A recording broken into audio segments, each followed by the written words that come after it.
Quand on pense au karaté, on a tout de suite des images en tête, des samouraïs, des cris impressionnants, des combats spectaculaires. Mais si en fait la véritable histoire de cet art martial était complètement différente, et bien plus passionnante. C'est ce qu'on va voir ensemble. Alors, tous ces clichés, ça vient d'où? La vérité, c'est que pour comprendre le karaté, il faut oublier un peu les films et le Japon féodal.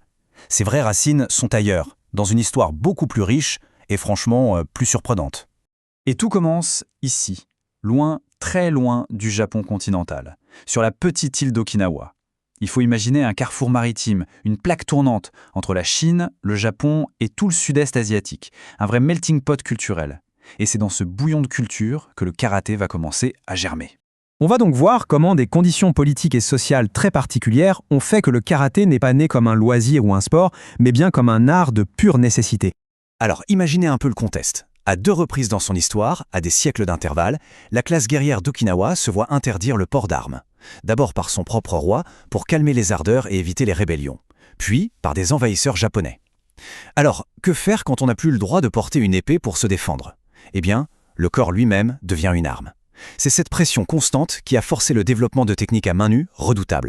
Mais attention, les habitants d'Okinawa ne sont pas partis de rien. Ils avaient déjà leur propre méthode de combat, le te, qui signifie tout simplement la main. Et comme l'île était une plaque tournante commerciale, elle a été en contact permanent avec la Chine et ses fameux arts martiaux, le Kwanfa. C'est la fusion de ces deux mondes, le te local et le Kwanfa chinois, qui a créé une étincelle. Et cette fusion n'a pas donné un seul style uniforme, mais plutôt 3 grandes familles, 3 courants qu'on a appelés Tode, la main chinoise.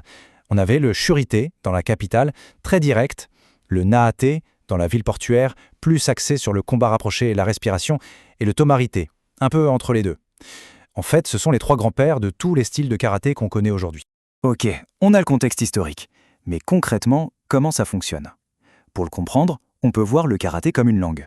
Et pour parler cette langue, il faut d'abord apprendre son alphabet, ses mots de base. Et la toute première lettre de cet alphabet, c'est le dachi, la position. C'est la fondation, la connexion au sol. C'est comme un arbre. Sans des racines solides, il ne peut pas grandir et il tombe au premier coup de vent. Eh bien en karaté, c'est exactement ça. Sans un bon dachi, aucune technique n'a de puissance. Ensuite, on a le tsuki, le coup de poing. Mais ce n'est pas juste un mouvement du bras, loin de là. C'est une vague d'énergie qui part des pieds, qui tourne avec les hanches et qui est projetée à travers le poing. C'est une extension de tout le corps, comme une lance. Vient ensuite le uke, le blocage. Et là, c'est un concept vraiment intéressant. Il ne faut pas imaginer un bouclier passif qui encaisse les coups. Non, un blocage en karaté, c'est actif. C'est une technique offensive contre l'attaque elle-même.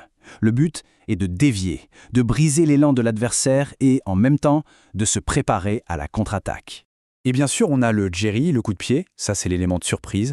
L'attaque à longue distance, ça montre bien à quel point tout le corps est mobilisé. Les jambes, ce sont les muscles les plus puissants du corps. Et le jeri permet de les utiliser pour garder un adversaire à distance ou pour frapper avec une force dévastatrice. D'accord, on a maintenant les briques de base de cet art. Mais le karaté n'est pas juste une simple collection de techniques. Il va connaître une transformation philosophique incroyable au moment où il va quitter son île natale pour arriver au Japon. Et cette transformation, elle est incarnée par un homme, Gishin Funakoshi. C'est le personnage clé de cette histoire. Un instituteur d'Okinawa qui, en 1922, est invité à Tokyo pour faire une démonstration de son art. Le public japonais est complètement fasciné. Funakoshi sent qu'il y a quelque chose à faire, et il prend une décision qui va tout changer. Il reste au Japon pour enseigner.